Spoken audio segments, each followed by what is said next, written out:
my sins, 내 죄들로부터 하나님의 얼굴을 감추어 주십시오. 그것을 보지 말아 주십시오. And blot out all my iniquities. 그리고 나의 모든 불법을, 죄악을 흔적도 없이 사라지게 만들어 주십시오. 여러분, 1절과 2절이 반복 아닙니까? 왜 이렇게 그는 반복했을까요?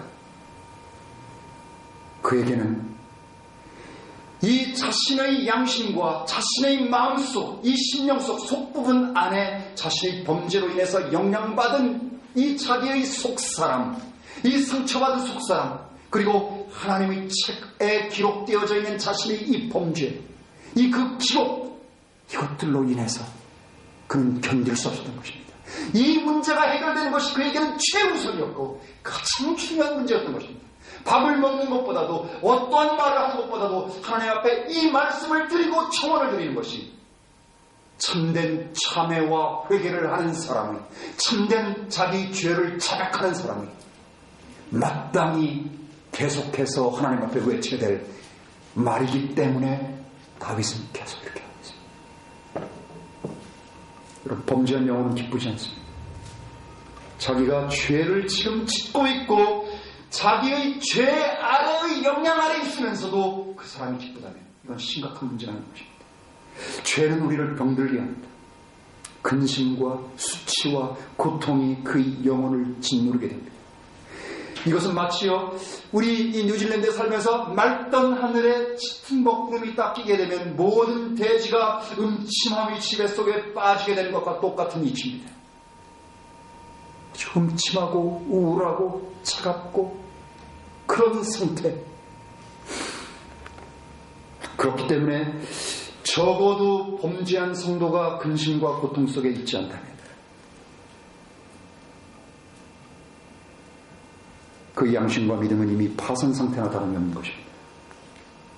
아니면 애초에 그가 성도가 아니었던 거예요. 이건 불가능합니다.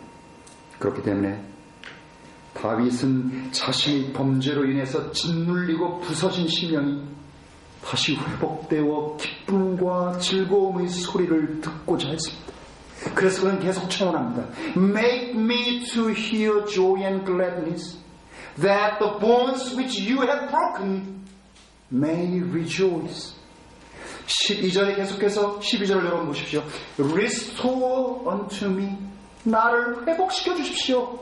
The joy of your salvation, 하나님의 구원의 기쁨으로 나를 회복시켜 주시고, and uphold me with your free spirit, 자유로운 영으로 나를 붙들어 주십시오 라고 다윗은 고백하고 있습니다.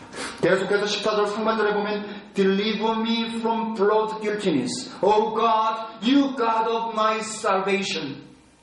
오 하나님, 나의 구원의 하나님이시여, 죄를, 피를 흘린 그 죄로부터 나를 건져 주십시오. 다시 위로 올라가서 10절을 보죠. 10절에서 다윗은 범죄로 인해 자신의 마음이 더럽혀졌고 잘못되고 그릇된 영을 가진 자신을 살피면서 이렇게 하나님께 외치고 있습니다. Create in me a clean heart, O God. 여러분 놀랍지 않습니까? Create in me a clean heart, O God, and renew a right spirit within me. 여러분 여기서 in me, within me 이런 것을 보십시오. 지금 다윗은요 6절에서 이미 언급한 눈에 보이지 않는 부분인 이 속부분과 감추어진 부분인 회복과 새롭게 함을 하나님께 매달리면서 간청을 드리고 있습니다. 그럼 우리는 어떻습니까?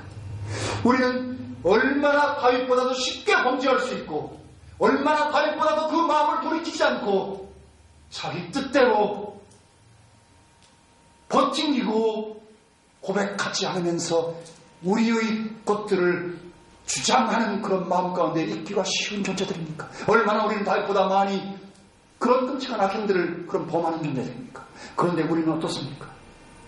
우리도 이런 탄원을 하나님 앞에 우리 죄가 범죄가 있을 때마다 정말 간절한 마음으로 하나님 이 모든 문제의 근원이 보이지 않는 부분, 내 속에 감춰져 있는 이 속 부분으로부터 시작되는 것을 제가 압니다. 그러니 create in me a clean heart and renew a right spirit within me. 이것을 간절히 매달리며 기도해야 되지 않겠습니까? 여러분 11절을 보면 11절 이 전체의 구절 가운데 유일하게 있는 부정적인 탄원입니다. 뭐라고 말하고 있습니까? Cast me not away from your presence. 하나님의 면전에서 나를 내집어던져 버리지 마십시오. And take not your Holy Spirit from me. 내게로부터 거룩한 영, 하나님의 거룩한 영을 뺏어버리지 마십시오. 뺏어가지 마십시오. 나를 하나님의 존전에서 쫓아내버리지 마십시오. 이런 하지 말아달라고 하는 유일한 부탁을 하나님 앞에 하고 있습니다. 여러분, 이 두려움 앞에 우리들은 있습니까? 우리들은 물론 알고 있지요. 하나님께서 신약시대에는 영원히 거하고 우리 안에서 영원히 떠나지 않으신다는 걸 알고 있습니다. 그것 때문에 여러분 너무나 담대하게 아무렇지도 않게 이런 것들을 청하지 않고 있습니까? 그렇다면 심각한 문제인 것입니다. 여러분, 저는 그것이 두렵습니다. 우리 성도들이 그 영적인 둔감함이 두렵습니다. 그냥 아무렇지도 않은 일을 여기면서 그냥 하루 또 하루를 보냅니다. 자신이 범죄에 대해서도 두려워하죠. 자신이 범죄에 대해서도 하나님 앞에 엎드리면서 그것들을 토설하고 신음하면서 괴로워하지 않습니다. 저는 그것이 두렵습니다. 그것이 너무나 두렵습니다. 여러분, 창세기 4장을 보면 가인이 나옵니다. 창세기 4장 13절부터 16절에 인류 최초의 살인자인 가인이 아벨을 죽인 자신의 죄책에 대해서 형벌받는 장면이 여러분 나오죠. 그가 무슨 반응을 보였습니까? 이 가인이 보인 길과 다윗의 길이 얼마나 다른지 우리들은 확인할 수 있습니다. 여러분, 이 창세기 4장 14절에 보시면요, 가인이 정말 두려워했던 것이 뭔지 아십니까? 자기를 만나는 자가 자기를 죽일 것을 그는 두려워했지, 하나님 앞에서 쫓겨나 그분이 낯을 배웠지 못하는 것이 아니었다는 사실입니다. 그래서 그는 결국 그는 주님의 임재, 면전에서 떠났다고 성경은 기록하고 있습니다. And Cain went out from the presence of the Lord. 그리고 놋 땅, 에덴 동편의 놋 땅에 거하는 것입니다. 그리고 인류의 문명이 시작됩니다. 하나님의 임재와 하나님의 면전을 떠난 사람들의 모든 문화와 사상과 철학과 모든 것들이 바로 에덴 동편 놋 땅 에녹에서 시작됐다는 사실을 우리는 기억해야 합니다. 가인이 생각에는 육체의 생명을 보존하기 위해서 하나님의 임재와 면전을 떠난 것 자체가 그렇게 중요한 것이 아닙니다. 그렇지만 그 선택으로 인해서 그는 영원히 버려졌던 것입니다. 여러분, 가인이 어떻게 했어야 됐습니까? 그는요, 어떤 벌도 마땅히 받을 터이나 주님 앞에서만은 쫓아내주지 마십시오. 주님, 나를 버리지만은 말아주십시오. 주님이 얼굴을 볼 수 있게 해주십시오라고 그는 결사적으로 매달려야 되지 않았겠습니까? 성령님이 신약교회에 오시기까지 구약의 성도들은 아주 일시적으로 하나님의 제한된 시간 속에서 사람 속에 머무셨다가 떠나셨습니다.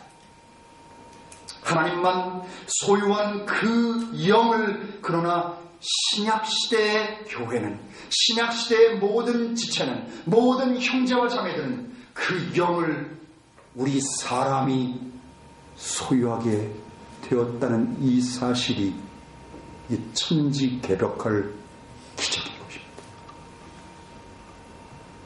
천사가 놀래서 오한이 벙벙한데 정작 사람은 놀라지 않습니다.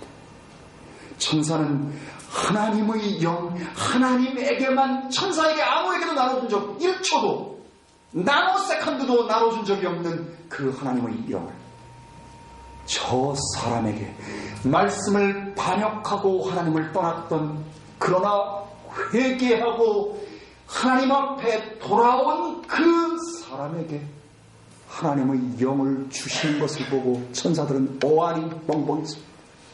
이것이 어떻게 된 일인지 몰랐습니다. 그러나 하나님이 그 거룩한 영님을 모시고 살고 있는 우리가 그 가치를 제대로 깨닫지 못하고 살고 있다면 이것이 얼마나 오한이 벙벙할 일이겠습니까? 어떻게 우리가 그 가치와 존귀한 특권을